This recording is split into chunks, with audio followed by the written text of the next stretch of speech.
today and thinking about what I should be doing, telling you about the days I've had in military service. This is the week to do this, right? Telling you about the years when my friends and too many people in this crowd and way too many people in Israel were fighting, were fight upon, our back, lost friends, had families, unwillingly become their own families because of the knocks on the doors they had to make. I really tried writing something around this, but I couldn't. I couldn't because in my mind and in my gut, the discourse that's happening right now around this week is just soaked in a lie. And that lie is about the basic foundation of what we're being asked not to talk about. When we're being told to leave what they call a political divide outside the gates of the cemetery and outside the gates of our Independence Day celebrations. We can't leave it behind. We can't because it's a lie. Because it is not a discourse between two groups who have this minor or major disagreement about where the country should go. This is not it.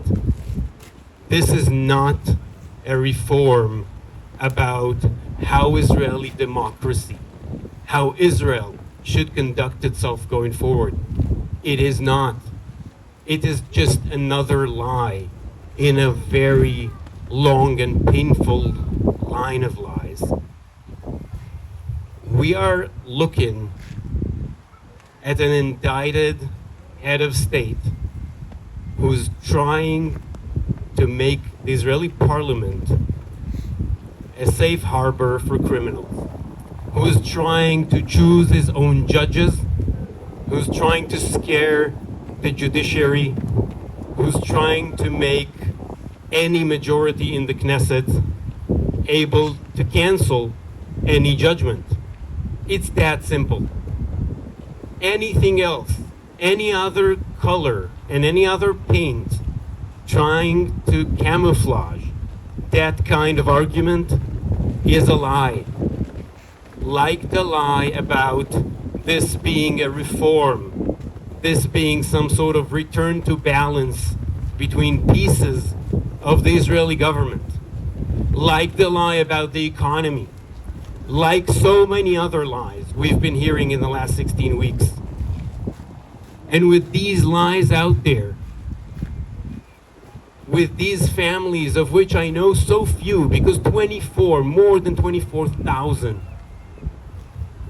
Israelis died to make Israel what it is today. More than 24,000. I only know a handful, and they were so different. They had so many opinions. Sometimes the complete opposite of mine. 24,000 represents 4 or 5 generations of Israelis making what this week is all about.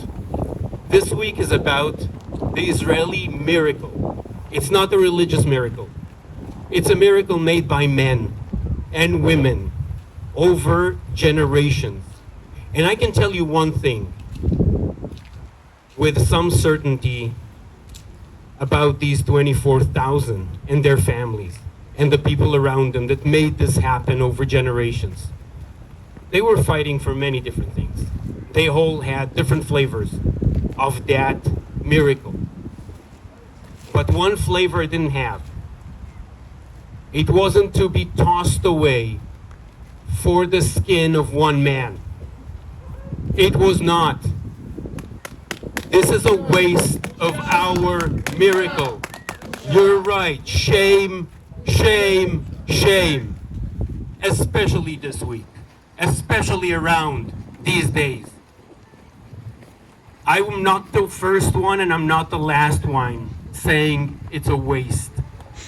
We've been hearing this from David Grossman, the author, when he lost his son in Gaza.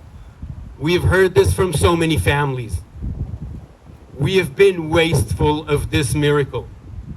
This needs to stop this week more than in any other. Thank you.